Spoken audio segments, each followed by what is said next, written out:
Di ba may usapan tayo? Putang ina mo, madaya ka. Nagagalit ka sa nanay ko kasi dito siya sumampa. Eh di sana madalin mo rin yung nanay mo, kaso patay na! Ay, buhay pa pala. Oy, buhay pa pala. Pero, kilala nyo naman ako, magaling mag-ad. Kilala nyo naman ako, magaling mag-magic. Putang ina, si Balakid nga na aktivista, ginawa akong nakakulong na adik. Putang ina to, ma. Bakit to ganito? Yeah? Bossing! Asan si Pibos? Ba't ginawa mo naman kaming manok na panabong? Parang puta na laos. Kala ko malaki yung pera dito. Tangina, alam mo ba yung kasangdos? Balita ko malaki yung TF nito. Tapos sa akin kulang at kapos. Alam mo naman palang malupitong kalaban, tangina, kakupal ka ba, boss?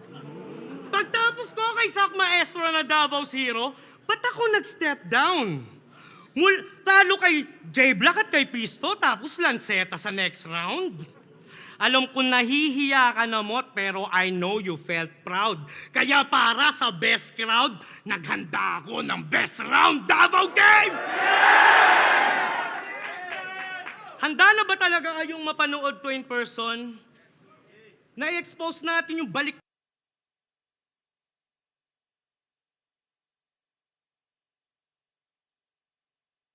attention. Yung mama gagawing am-am kasi yung bata gutom sa attention. Iko-connect sa nagwawala tas irarhyme sa fukuda. Yung style ko parang batang nakadede kasi nakasuso ka. Tapos yung ilaw ng tahanan gagawin mong kandila sa larawan. Hanggang yung lansetang makananay daw ay hindi makayanan. Ganun ba yon? Paulit-ulit. Iisa lang yung trip. Ginagamit baliktaran parang iisa lang yung brief. Dugyot. Ano yung daldal gagawin mong ladlad para yung mga masa nalilito? Pwes yung las-las gawin mo mang salsal tinapos mo lang sarili mo. Parang lakaraan ko lang laban. Nag-snitch tsaka rato. Kaya kung gusto mo ng baliktaran, lahat kayo ilalaglag ko, tangina nyo. Parang panlalaglag mo lang sa mga tropa mong adik sa Cavite, no? Gagawa ng album pa Consuelo. Lahat ng rapper dito, tinatangging nagmamariwana sila, tapos ikaw, shabuero. Ikaw magiging boses ng mga adik sa saloobin nila? Kalokohan! Paano mo nasabing panalo ka sa kung di ka pa nakakapasok sa looban? Kaya yung mga kwento niyang paigot ay baliktaran na imbento. Kaya ibabaliktad ko yung mga binaliktad mo nang bumalik sa dating pwesto. Kasi ganyan yung style mo, di ba? Isisisi mo sa iba yung hindi mo matanggap na realidad. Inaasar mo si Surhenyo sa pambababae, ikaw nga tong dinakatanggi sa bilat. Nilalait mo si J-Black sa pagbebenta ng ticket, tapos nagbenta ka rin, Brad. Sobrang galing sa baliktaran, pati sarili, binaliktad. Paano kung yung style tol ng yung idol nila Ruko Holo gamit? Game? Paano mo na? Paano kung yung style tol ng yung idol nila Ruko Holo gamit? At pumatol, wag humabol, di nag-oo-oo ganid. Tila boso o sobalit, tigado o noo dagit. Saktong rifle sa yung eyeball, kita mo to, automatic.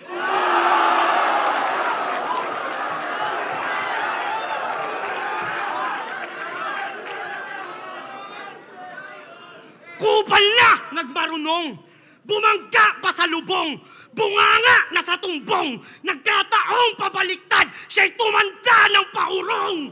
Kaya sa lungat mararanasan, patumbang madadabayan, nakapa ang aapakan, utak na sa talampakan. Ganun lang yon. Nasa bottom, bomba, mala atomic bomb. At tamang tomo-toma, bawat shot pang motifang. Parang mot-mot, short lang. Tanga corny yan. Dapat tom-tom, low drum, malatomigan. Kaya oh shit, blow shit nitong uhuging Thomas. Whole clip, parang COVID, iyong ubusin, Thomas. MP5 na nilason, ang pesticide na binaon. So let us pray para kay Mot and let these bygones be bygones.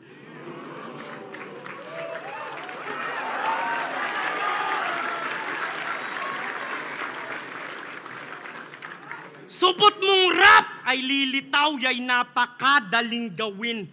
Hubot-hubad na liligaw, wala nang babalik ta rin. At tamang anagram niya laban sa may holo sapagkat di mo kayang balik ta rin kapag tumutugma lahat.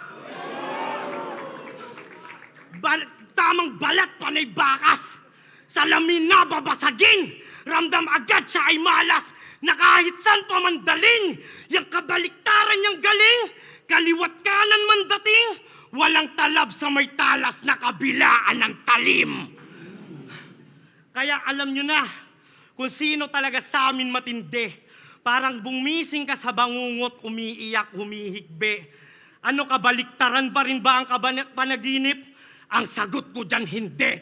Dahil itong napaidlip ngayong gabi sa akin, pilde.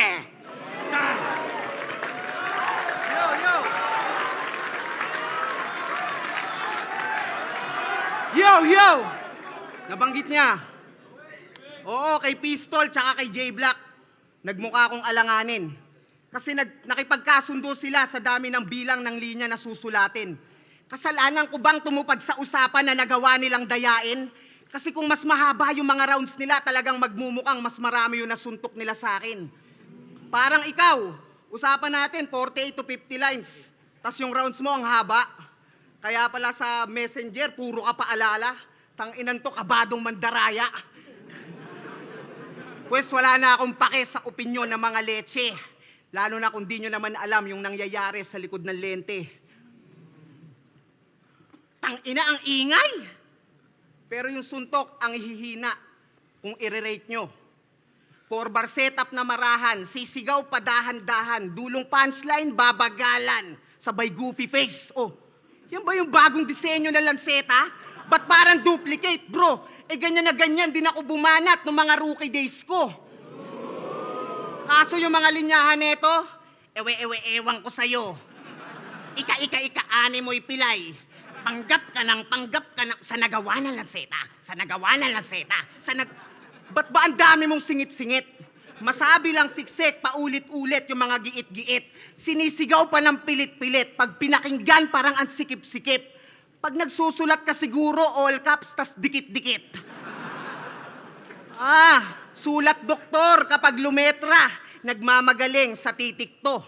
Yan ang bagong disenyo ng reseta. Tatak nyo sa isip nyo. Di nyo papansin sa mga bara niya? Puro drugs na tema yung patok. Habang nagte-therapy session si Akata, ito nagre-rekomenda ng gamot. Kaya pala galit ka kay Apok. Kasi gusto mo ikaw yung nurse. Dinidis mo kanyang kurso, makapagsimula lang ng discourse. Kasi mula maikumpara kay Sayad, ginusto niya na ring maging isa sa kamao. Kumulab kay Tats, baka mailakad, kaso diri na salo. Kasi si Arik di pumayag hanggang sa naging tanggal na to. Yung uprising hindi nagbukas palad, yung pa naging sampal sa'yo. Ano, masakit? Pues balik tayo sa reseta, baka sakaling gumaling. Kaso mas lumalim lang yung sugat nung nagkapit patalim. Ngayon si Enigma lagi kinukupal sa mga linyang matabil. Parang reseta nga yung sulat, laging may arik sa papel.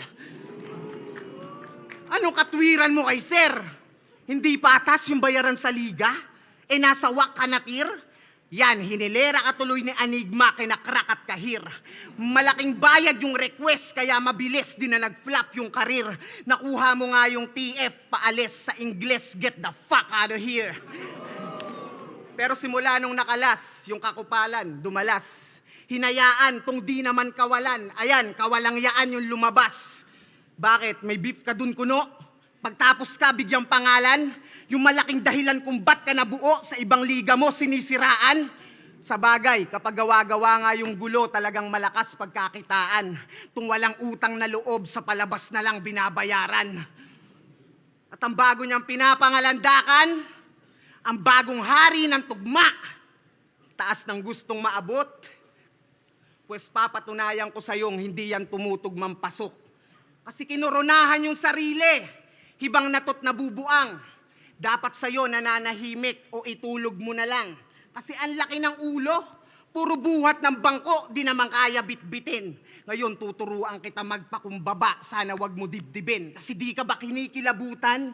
Ang dami mo ng olats. Diyan sa estilo mong paikot-ikot lang, puta sayang ka sa oras. Kaya mag-isip ka kahit konti. Di ka pa kilalang alamat o nagmarka sa ganto. Yan ang itatak mo sa kokote, mahiya ka sa balat mo. Kasi astang malakas to, pero yung angas tumutupi. Madalas mang asar mangunsume, pero pag hinamon mo naman ang pisikalan, biglang bata pa ako eh. Ano, pumuntos ba yung kadali niya? Yan ang bagong baliktaran ko ngayon, sa aksyon ko pinakita. Sipin mo yon, dinaan ko pa sa selebrasyon para lang sabihing wala kang tira. Ikaw ba?